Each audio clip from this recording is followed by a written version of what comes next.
Bienvenidos a una clase más del módulo 2 de coaching ejecutivo.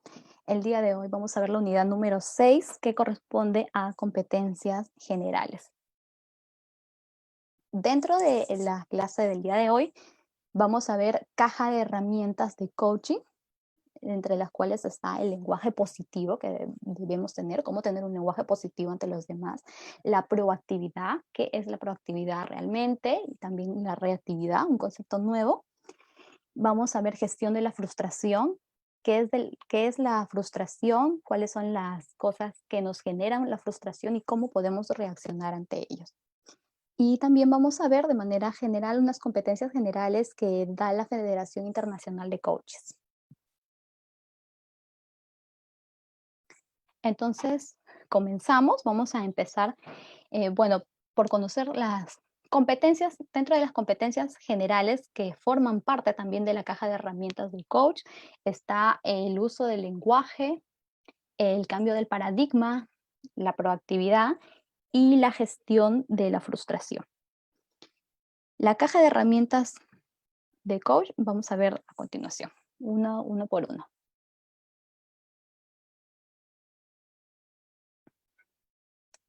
Empezamos por el lenguaje positivo.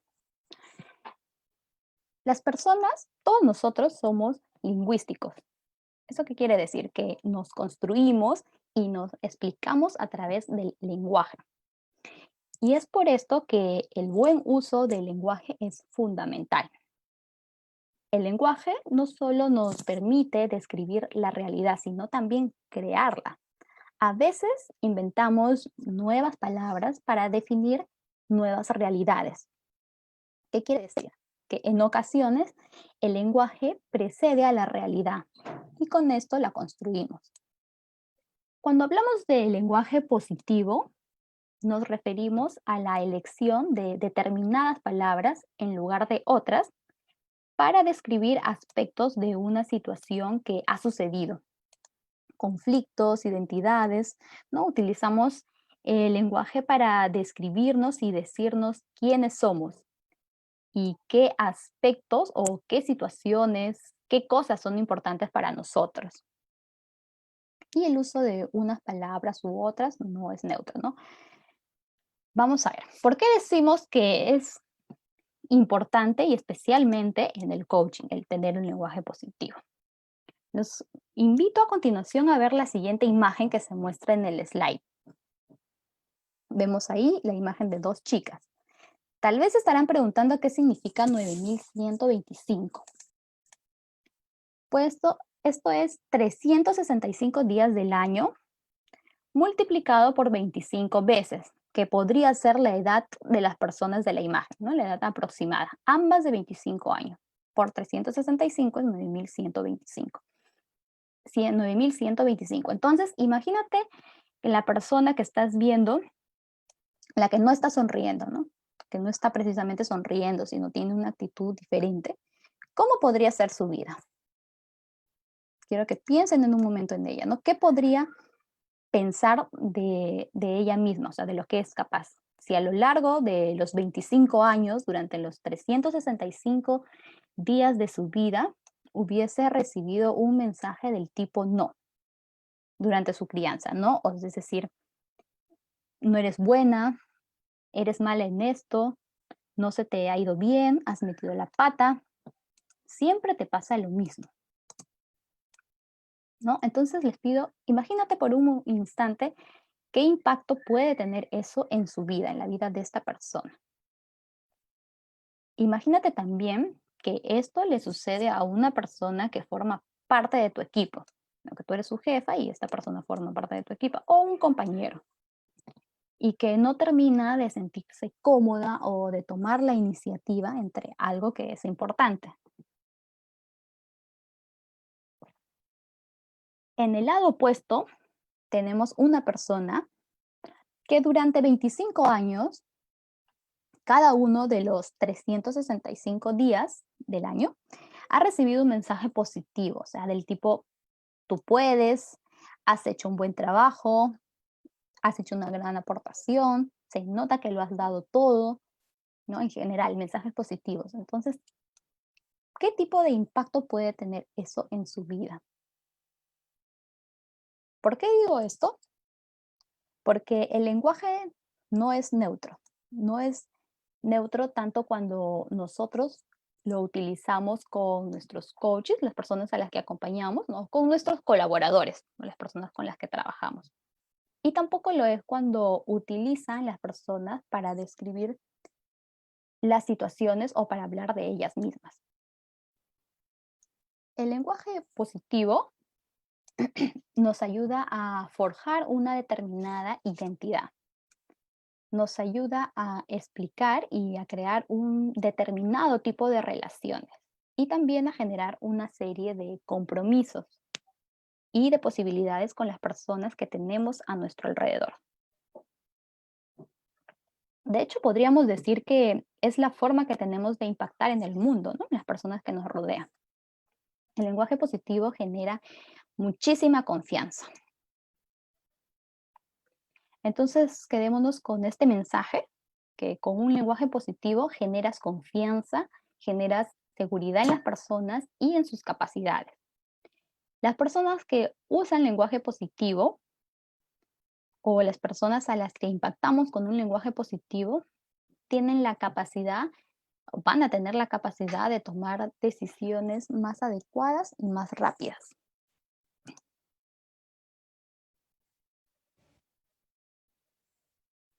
Ahora quiero proponerles otro pequeño ejercicio, que es el siguiente.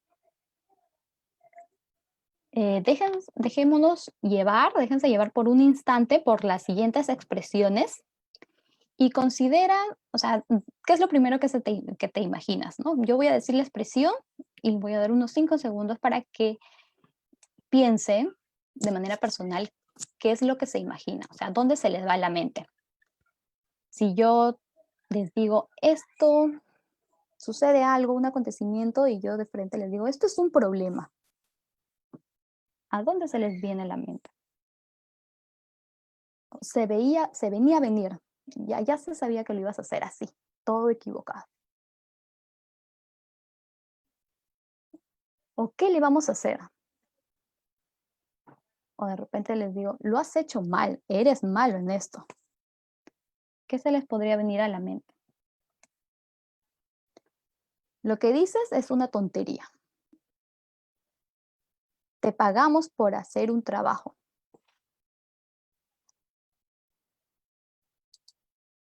Entonces, de manera personal, nos hemos imaginado a dónde se nos va nuestra mente si alguien nos dice esto, ¿no? Esto, por desgracia, son palabras muy habituales, un lenguaje habitual en las organizaciones, no en todas, pero es algo habitual que sucede en algún momento, ¿no? Si prestas un poco de atención, te, das- te vas a dar cuenta a qué lugar te lleva esto. Normalmente a un lugar más reducido de opciones, o sea, un lugar más limitado de posibilidades y un lugar del que muchos de nosotros seguramente vamos a querer escapar porque no nos vamos a sentir conformes con este ambiente o con el trato, ¿no?, que nos estarían dando. Bueno, ahora que hemos visto esto, hay que considerar a dónde nos llevan estas reflexiones. ¿Cuál es la mejor solución? Fíjense si antes estábamos en el problema y ahora miramos las soluciones, ¿qué opciones tenemos? O sea, más que mirar el problema, miramos las alternativas. ¿Qué puedes mejorar? Existe mucho que aprender, ¿no? Esta es una gran idea, por ejemplo. Entonces, si ya tenemos esta reflexión de mirar más las alternativas que los problemas, hemos marcado ya una diferencia. Hay que fijarnos que al final el número de palabras que vamos a usar son las mismas, ¿no? No tiene tanto que ver con la economía de palabras, la cantidad de palabras, sino tiene que ver con seleccionar aquellas palabras que van a ayudar tanto a ti, que eres el responsable de equipo, o como como coach, a hablarte bien a ti mismo y también a las demás personas, ¿no? A las personas que te rodean. ¿Cómo se expresa cuando hablas? ¿Cómo se expresa tu acompañante cuando hablas de él mismo o de ella misma? También es bueno saber, ¿no? ¿Qué posibilidades tiene? O sea, ¿cómo hacemos esto? Básicamente hay 3 pasos. El primero es tomar conciencia de nuestro lenguaje actual, que puede ser que seamos ya que tengamos esa habilidad, ¿no? Que seamos habilidosos o que sencillamente ya utilicemos un lenguaje positivo, un lenguaje de reconocimiento con palabras que dan fuerzas, con palabras que animan a las demás personas. Prestar atención a este tipo de lenguaje y a veces sencillamente pararse y reexplicarle de un modo positivo aquello que queremos transmitir, aquello que queremos contar. El segundo paso tiene que ver con regular nuestro lenguaje, ¿no? O sea, todo es entrenable. Entonces, no te desanimes, al contrario, cada pequeño paso siempre es una gran mejora. Tocar a una persona con una palabra amable, con una palabra de reconocimiento, puede suponer un grandísimo impacto en su día a día y en su desempeño.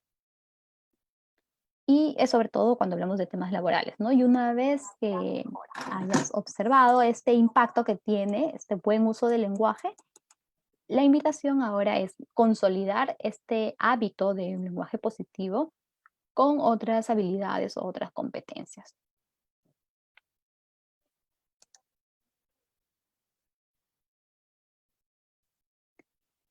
Y para terminar la parte del lenguaje positivo, la invitación para todos ustedes o el reto final es la pregunta que podemos ver en el slide. ¿Qué tipo de mundo es el que tú quieres crear a través de tu lenguaje? Esa es la reflexión que nos vamos a llevar en esta parte.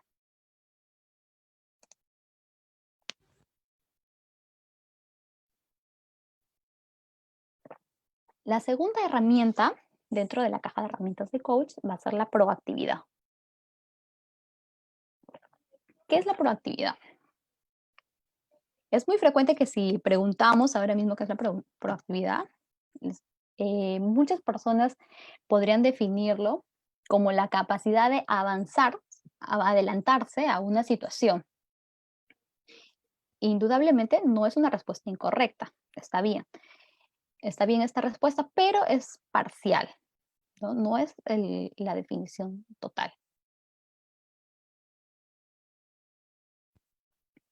Entonces, para hacer referencia o para conocer un poquito más sobre qué es la proactividad, tenemos que remontarnos un poquito en la historia del concepto.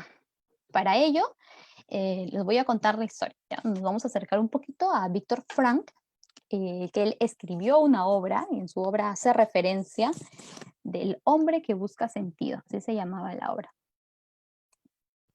Y precisamente inicia al inicio, lo que sería el concepto de la proactividad. Así que voy a relatarles esta partecita. Víctor Frank era un psiquiatra vienés que vivió durante la Segunda Guerra Mundial algo que nadie tendría que haber experimentado, que nadie podría soportarlo, que es estar encarcelado, prisionero en un campo de concentración. Entonces les pido a ustedes, vamos a imaginarnos todos lo que supone estar en esa situación, en la situación de Víctor Frank, encerrado en la Segunda Guerra, privado de personas libres, de nuestra libertad. Lo que supone de pasar de ser una persona libre con tus necesidades y tu vida cotidiana a pasar a una situación así, de encierro, en el que te privan de tu libertad. Vives entre alumbrados, o sea, con poca luz, indudablemente está sometido a un régimen carcelario con soldados que van a estar armados de una forma constante y permanente. Es una amenaza de peligro, estar en amenaza de peligro todo el tiempo, que has perdido todos tus elementos de identidad, llevas un uniforme de prisionero igual al de todos, ya no tienes nombre, ahora tienes un número, no te alimentan, estás desnutrido, ya no sabes nada de tu familia, vives hacinado en barracones, has perdido toda la intimidad, toda posibilidad incluso de tener un espacio para ti, padeces enfermedades, malos tratos, es en general una situación muy difícil.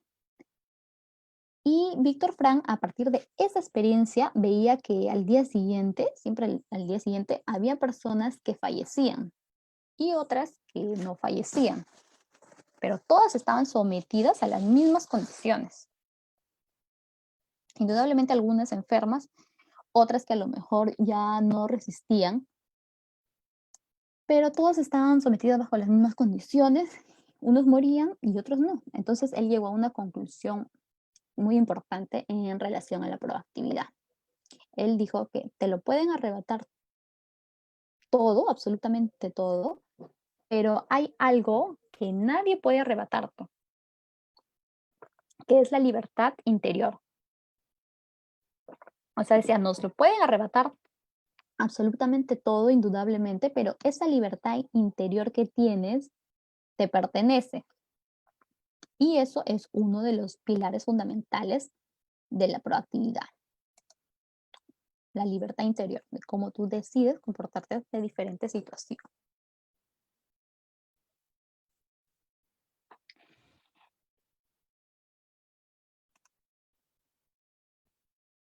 El concepto luego va evolucionando y también desaparece la magnífica obra de Stephen Covey, en el cual habla de los 7 hábitos de la gente altamente efectiva. Y el segundo hábito, precisamente de esta obra, trata sobre la proactividad. Así que vamos a comentar un poquito de esta partecita.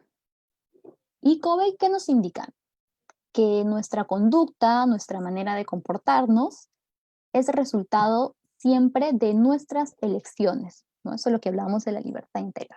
Es decir, nosotros vamos a decidir de forma consciente, nos hemos de determinar nuestra respuesta en base a una serie de valores que tenemos, ¿no? A diferencia de otras personas que señalan que en la vida les pasan cosas y que casi nunca son responsables de lo que sucede.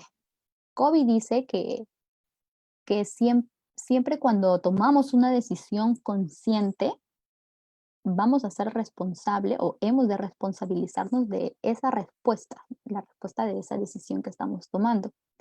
Y con lo cual ahí rescata el concepto de Víctor Frank, ¿no? ¿Se acuerdan del psiquiatra? Y que nos indica que ante una situación dada o un estímulo, las personas emiten una respuesta, tienen un comportamiento o una conducta. Pero entre este estímulo y esa respuesta, indudablemente siempre está ahí nuestra libertad interior.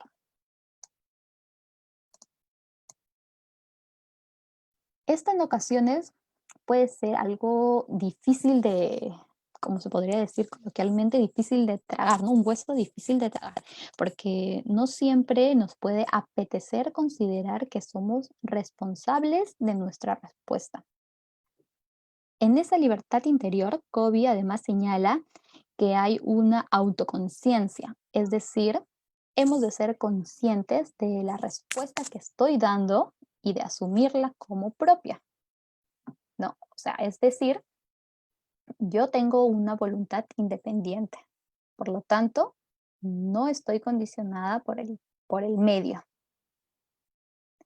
Siempre mi respuesta tiene que ir afín al valor o a los valores que yo defiendo, que yo considero que son buenos para mí, y sobre todo no olvidemos la imaginación, ¿no? Siempre es posible dar una respuesta diferente ante un estímulo usando esta creatividad.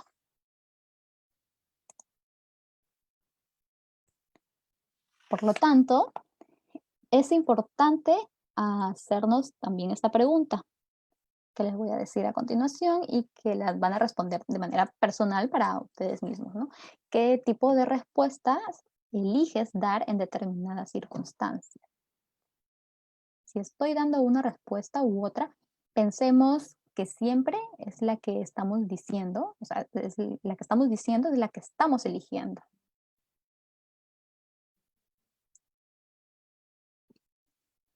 Y a este respecto también resulta interesante ver que la proactividad Ver que la proactividad, que es en definitiva la conciencia y la responsabilidad de elegir la respuesta que quiero dar, también tiene su contrario y es una respuesta reactiva. ¿Qué es la reactividad? Pues básicamente pensar que los acontecimientos, la situación exterior, las personas tienen el poder de determinar nuestra vida, ¿no? Y eso hace indudablemente que yo ya no tenga poder de decisión, sino que me convierto en víctima de mis impulsos. Es que no puedo frenarme. No, tú puedes frenarte, solo que elegiste no frenarte. Con lo cual cedo el control que yo tengo sobre ese impulso y me eximo de esta responsabilidad. Entonces, este tipo de acciones tienen un riesgo, porque si yo no puedo controlar, tampoco puedo cambiar. Y esa es realmente la raíz de la productividad. O sea, si soy responsable de mi respuesta, ejerzo mi libertad interior. Entonces, decido la respuesta que quiero dar, indudablemente. Ahí vemos un meme bastante conocido, ¿no? De la chica con el gatito, que ha circulado mucho en las redes sociales. Ahora vamos a hacer un ejercicio. Si tienen papel y lapicero a la mano, les pediría que lo vamos a usar en estos momentos, o si no, el slide se queda guardado para que puedan repetir el ejercicio con más calma luego ustedes. Igual les voy a dar algunos segundos para que puedan trabajar. Vamos a hacer un ejercicio y les voy a pedir que en una hoja de papel hagan un círculo y en ese círculo van a incorporar todos aquellos elementos que les preocupan ahora. Por ejemplo, pongamos que te preocupa la salud, puede ser la salud tuya, de tus familiares, de tus seres queridos, o que te preocupa la economía, te preocupa también el trabajo, tener un trabajo que te permita vivir con cierta calidad de vida y sobre todo en esta época de crisis. ¿Qué más te puede preocupar ahora? ¿Preocupa los partidos de fútbol? ¿Te preocupa el cambio climático? ¿No? Etcétera. O sea, ponga en este círculo todo lo que te preocupa, porque te pueden preocupar multitud de cosas. Entonces ahora lo que les voy a pedir es que dentro de ese círculo de preocupación hagan un círculo dentro y que incluyan aquellas cuestiones de las que te preocupan, pero, pero en las que realmente tienes posibilidad de hacer algún tipo de cambio. Y lo vamos a llamar el círculo de la influencia.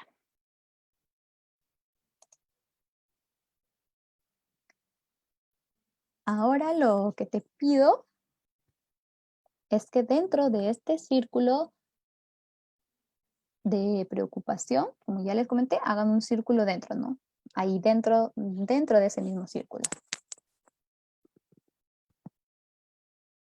Les voy a dar algunos segundos por si alguien está trabajando el material.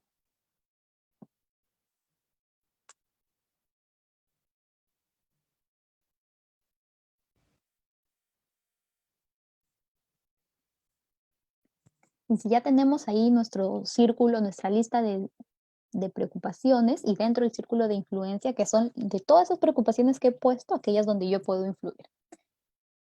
Vamos a ver la reflexión. Y lo que nos indica COVID es precisamente dónde centras tu preocupación. Pongamos el caso del cambio climático, por ejemplo, ¿no? Tal vez yo en mi responsabilidad como ser humano, digamos, mi posibilidad de cambiar el cambio climático sea mínima, pero indudablemente si hago una pequeña acción, que es como, por ejemplo, el de reciclar o adquirir productos que sean menos contaminantes, ¿no? Con esa acción entraría dentro de mi círculo de influencia, ¿no? Ahí puedo influenciar un poco.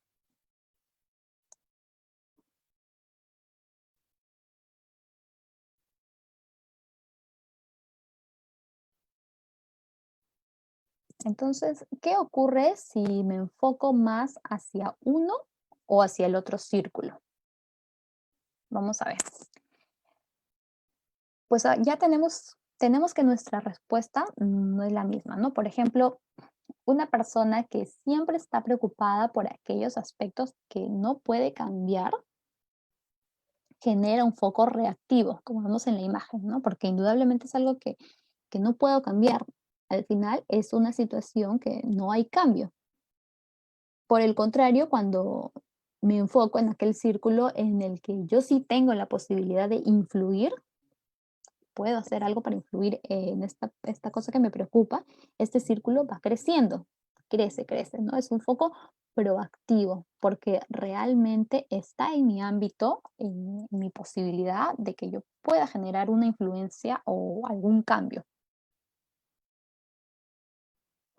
También es muy interesante una persona proactiva y una persona reactiva.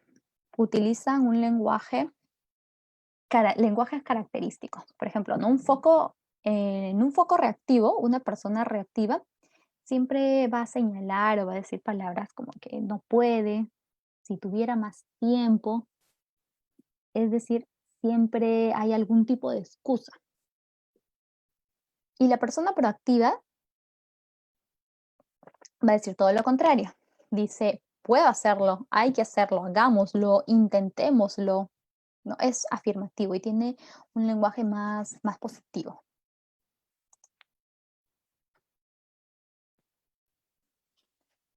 Ahora, ¿cómo relacionamos la proactividad y el coaching?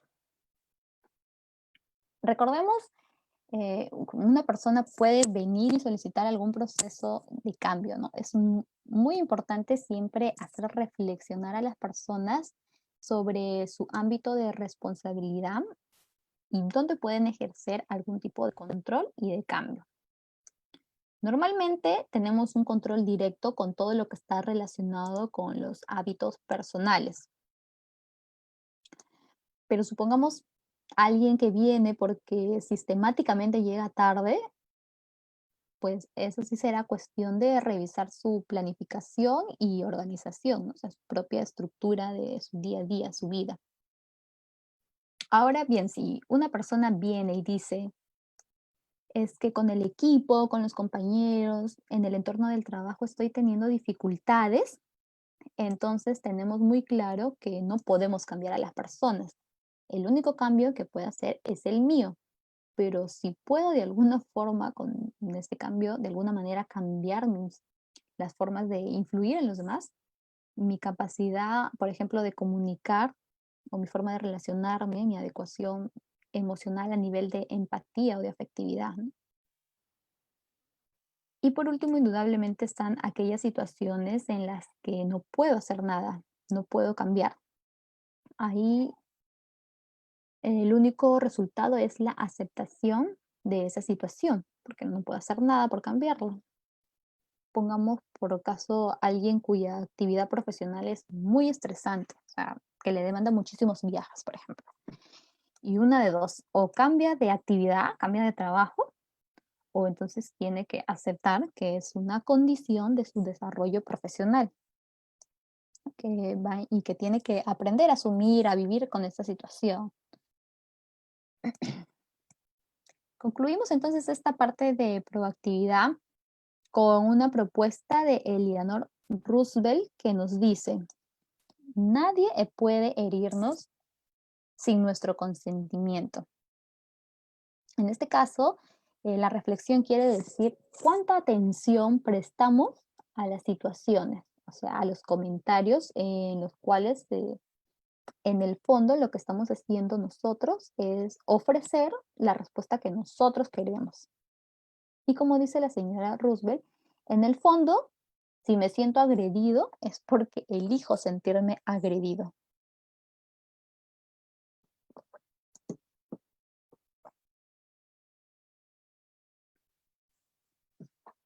Ahora vamos a ver la tercera herramienta de la caja de coach. Vamos a ver qué es la frustración, cómo se genera, cuáles acostumbran a ser las reacciones básicas que tenemos ante la frustración en un proceso de coaching y cómo superar la frustración, ¿no? En la siguiente clase vamos a ver también el proceso de coaching.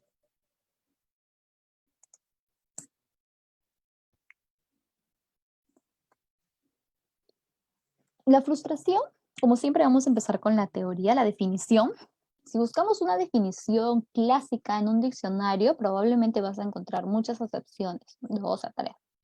La que para nosotros, probablemente tenga mayor sentido, va a ser aquella que vamos a encontrar en primer y segundo lugar en el diccionario de la Real Academia, y con esta nos vamos a quedar, que es cuando privamos a alguien de aquello que se espera, que esperaba.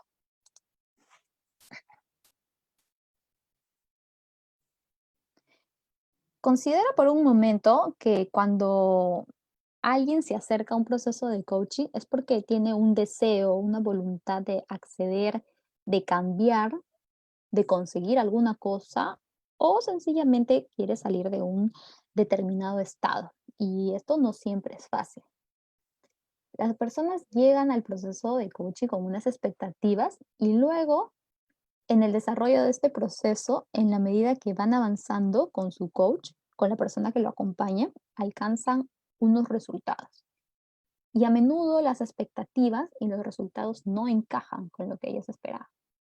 Cuando esto es así, en muchos casos es un acicate y sirve de estímulo para que la persona se anime y alcance, ¿no? Acicate es un estímulo positivo que mueve a una persona a realizar una acción. Entonces hace que mayores cuotas de dedicación, que ponga más esfuerzo, le dé vuelta a su propia manera de hacer las cosas. Pero en ocasiones, cuando mi expectativa y mi resultado no van de la mano, aparece la frustración.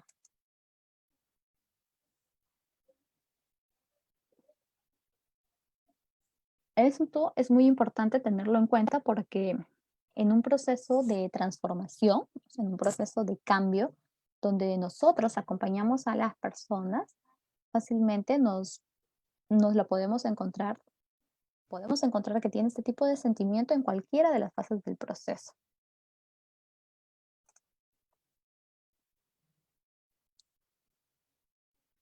Entonces vamos a ver cómo se genera la frustración. Existen distintas acepciones de cómo se genera, pero resumidamente vamos a ver cuatro de ellas, que vamos a ver que tienen mucho sentido. La primera denominamos frustración por barrera. ¿Qué quiere decir? Cuando alguien quiere alcanzar algo, pero le aparece un obstáculo. Seguramente que muchos de los procesos de frustración están conectados con esto, ¿no? Por ejemplo, quiero acceder a un puesto de trabajo, estoy postulando, pero contratan a otra persona, un obstáculo. O deseaba ser ascendido, pero otra persona ocupó mi lugar. Eso sería un ejemplo de frustración por barreras, ¿no? Alguien que te impide a conseguir algo que tú quieras. Por ejemplo, a mí me sucedió algo parecido hace unos años atrás cuando una persona conocida me ofreció un trabajo dentro de una entidad pública del Estado, porque a esta persona lo habían ascendido. Entonces yo me sentía feliz, me había emocionado, me había ilusionado, hasta había hecho planes con este nuevo proyecto. Y sin embargo, cuando ya había preparado mi CV y mis herramientas para iniciar el proceso, me comenta que al final le habían dado la oportunidad a otra persona que trabajaba ahí, o sea, un conocido, que es lo que sucede muchas veces, ¿no? Y esto fue para mí una experiencia de frustración por barrera, porque me sentí así con este mismo sentimiento, ¿no? Pero finalmente en aquel entonces igual yo tenía otro trabajo, así que no sentí que ha sido, bueno, mucha la pérdida, ¿no? Menos me quedé con mi trabajo. Entonces son procesos naturales que la persona debe enfrentar seguramente en su vida, ¿no? Así como a mí ustedes también, y muy probablemente también en un proceso de coaching. La segunda forma en la que se puede generar una frustración o puede potencialmente generarse una frustración es cuando perseguimos dos cosas y las dos cosas son buenas para nosotros, pero no la podemos tener al mismo tiempo. Por ejemplo, quiero participar en dos proyectos que nos interesan, pero están ocurriendo al mismo tiempo, así que no puedo participar en los dos, tiene que ser solo en uno de ellos. O cuando nos hacen dos ofertas profesionales a dos puestos de trabajo, las dos son muy llamativas, Las dos tienen buenos beneficios, pero no puedo tener las dos al mismo tiempo. O tal vez algo muy sencillo, como elegir mis vacaciones, pasarlas en el campo o en la playa. Las 2 cosas son agradables, pero no puedo estar en los 2 lugares al mismo tiempo. Tengo que elegir una de ellas. Entonces, en estos ejemplos, la pérdida de una de ellas también me puede generar este sentimiento de frustración. También nos encontramos lo que denominamos el conflicto por evitación, que es cuando tengo 2 situaciones, también como en la anterior, pero en esta ocasión ninguna de las 2 es buena para mí, ninguna de las 2 alternativas es buena. Por ejemplo, en el mundo del trabajo, ¿no? A menudo nos pasa bastante que me cargan un trabajo extra, un trabajo que no me corresponde y no me apetece mucho hacerlo porque tal vez yo ya tenía mis actividades planificadas fuera de trabajo y no quiero hacerlo. Pero mi otra opción, la opción que tengo es hacer ese trabajo que no me gusta y mi otra opción es no hacerlo. Pero si no lo hago, ahí tengo a mi jefe detrás, que si no lo hago me puede reñir y me puede llamar la atención. Y puedo sentirme como atrapado, ¿sí? Atrapado. Esto, por ejemplo, a mí me sucedió cuando entré a una empresa que veía la parte exterior y personas de otra área, un área que no tiene nada que ver con la mía, quería que yo hiciera alguna actividad que no me correspondía, pero sin embargo ellos creían que me correspondía a mí. Entonces de inmediato sentí también este sentimiento de frustración y lo comuniqué con mi jefe para que de alguna forma me respaldara, ¿no? Porque no tiene nada que ver, era el área de leyes, de derecho, yo era el área de marketing, el área comercial, y tenía que hacer un proceso de sus gastos, ¿no? Algo que normalmente lo hace cada área, porque tienen ahí sus secretarias, su personal practicante o asistente, ¿no? En general. Y bueno, mi jefe en realidad en este momento me dijo que para evitar problemas lo vamos a hacer, pero va a ser, me aclaró que por única vez. Entonces, de esta forma como que ya trató de calmar un poco este sentimiento, ¿no? Porque fue por única vez y por un caso externo, muy exclusivo, ¿no? Sin embargo, a mí sí me generó este sentimiento, un poco de cólera. Pero bueno, decidí reaccionar siempre viendo el lado positivo y hacer que la situación pasara, ¿no? Porque no se volvió repetitiva, felizmente. Bueno, y luego está la por conflicto de aproximación, que es cuando las dos opciones son negativas. O sea, las dos consecuencias de algo que elija son negativas. O sea, cuando ambas opciones son malas. Es decir, debo tomar una decisión y no es muy positiva. Y la alternativa tampoco es positiva, la otra opción que tengo. Con lo cual, o sea, decida lo que decida, parece que no voy a tener un buen resultado. Por ejemplo, cambiar de trabajo puede ser algo que deseo, ¿no? Algo positivo cambiar. Pero también me puede generar miedo o incertidumbre al de repente encontrar algo que no sea lo que estoy esperando, ¿no? O sea, las dos opciones me generan incertidumbre. Se refiere más que todo a eso.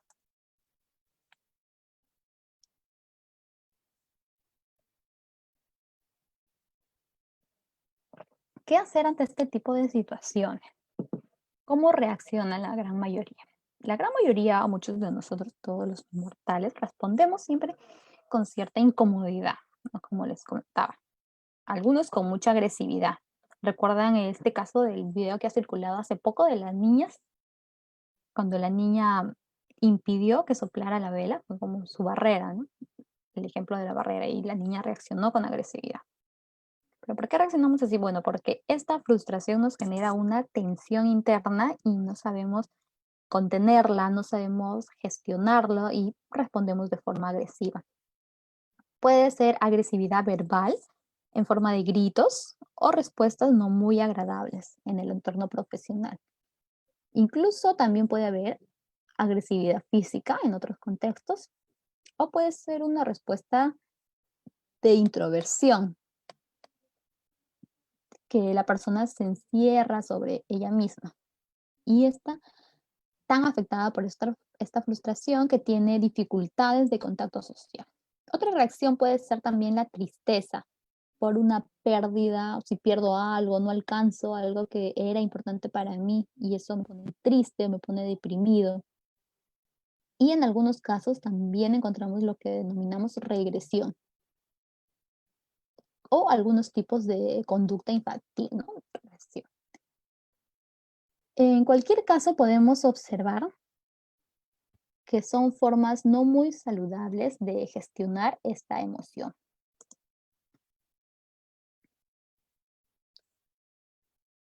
Es habitual que en procesos frustrativos las emociones se mezclen y no permitan ver con claridad lo que está sucediendo. Entonces, el coach debe entender que a lo largo del proceso es probable que surjan momentos de frustración y puede ayudar en gran medida a una doble estrategia. ¿Cuáles son las formas más saludables de superar esta frustración? Para resumir, hay dos estrategias que ahora voy a explicarles. La primera es identificar el origen, puede ser interno y externo, es cuál es la causa de que en este momento te encuentres así, de este modo, ¿no? Identificar el origen. Y luego, ¿qué podemos hacer? ¿Qué alternativas encontramos?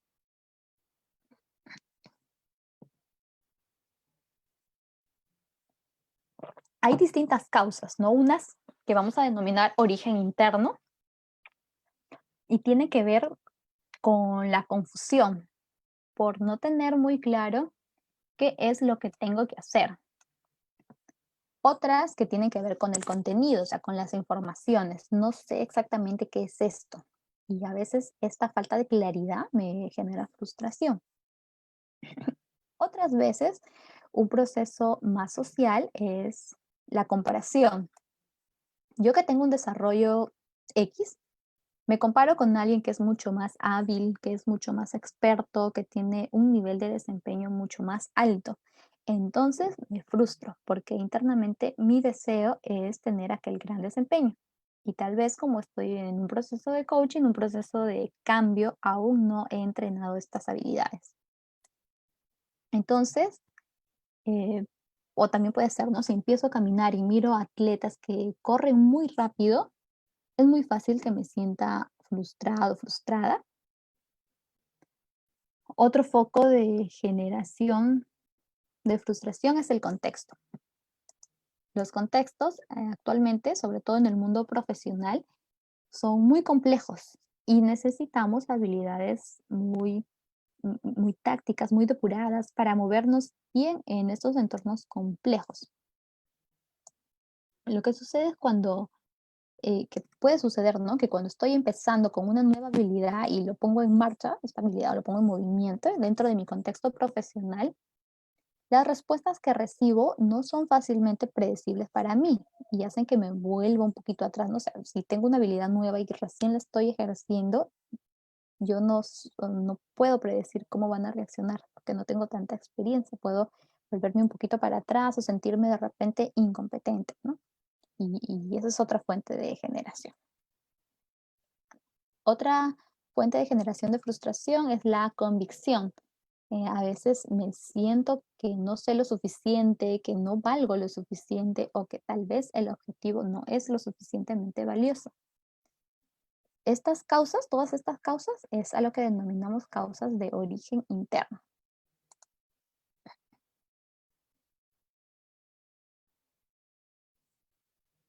También debemos considerar las causas externas. Es muy útil hacer un buen análisis sobre el plan de acción, aspectos que deberíamos tener en cuenta. Si vamos a acompañar a una persona en un proceso de coaching, las capacidades de nuestro coachee, nuestro cliente, o sea, son las adecuadas para el reto que se ha puesto, para el proceso que debe seguir, o tal vez deben ser entrenados. Los comportamientos, las conductas, las acciones que está llevando a cabo para alcanzar su objetivo no solo son adecuadas desde un punto de vista de valores, que la persona pueda sentirse íntegra con ellas, sino que además las acciones le lleven al lugar donde quiera llegar. También es ver el plan. ¿Está bien estructurado? ¿Los tiempos son razonables? ¿Los esfuerzos son razonables? El resultado también, ¿no? ¿Está bien ponderado? O tal vez hemos acompañado a nuestro cliente pensando en un resultado muy elevado que está absolutamente desproporcionado. todos estos aspectos que el coach debe tener muy en cuenta, porque generar estas expectativas razonables es importante, de forma que el resultado y las expectativas vayan a la par también.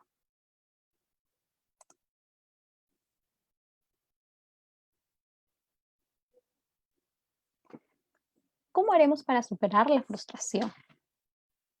Ya hemos hecho un análisis interno, también un análisis externo y un análisis en general de nuestro plan. Entonces ahora vamos a buscar alternativas, recuerda que era la segunda opción, y no quedarnos encerrados, encasillados en ese foco de frustración. Y tenemos dos focos. El foco interno, donde miraremos qué hay dentro de la persona que deba ser desarrollado, o sea, qué competencias va a ser clave para sacarlos de ese lugar. Puede ser un poco más de determinación, puede ser tal vez un poco de dedicación y también desde el punto de vista del plan de acción. Probablemente sea bueno realizar todas estas cosas que hemos dicho. Los tiempos son razonables o a lo mejor hemos sido muy generosos y son excesivamente cortos. Vamos a ver qué tiempo es razonable, no es cuestión de evaluarlo. A lo mejor los resultados, como queríamos comprometer mucho a nuestro coach y a nuestro cliente, lo hemos fijado muy alto y debemos ajustarlo más a la realidad. O sea, en definitiva, para evitar caer en la frustración como coach, vas a tener que prestar atención especialmente a esas dos cosas. Primero, una muy buena planificación. Ya hemos visto que debemos escuchar y que debemos utilizar buenas preguntas para acompañar a nuestro cliente. Y el plan que lleve todo esto a la realidad debe estar bien ordenada con unas expectativas razonables. Y debemos también acompañar a nuestro cliente para que una vez que entremos en una posible fuente de frustración, seamos capaces de generar junto con él la flexibilidad necesaria para entrenar nuevas competencias o generar nuevas estrategias dentro de ese plan de acción.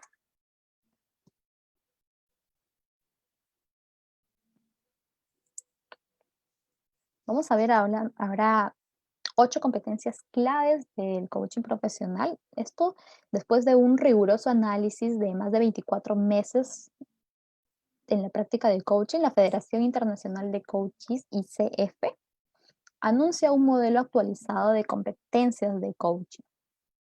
Este modelo de competencias está fundada en evidencias recopiladas con más de 1.300 coaches en todo el mundo, incluidos miembros y no miembros del ICF, y que representan una amplia diversidad de disciplinas de coaching, ¿no? Escuelas de formación, estilos de coaching y niveles de experiencia.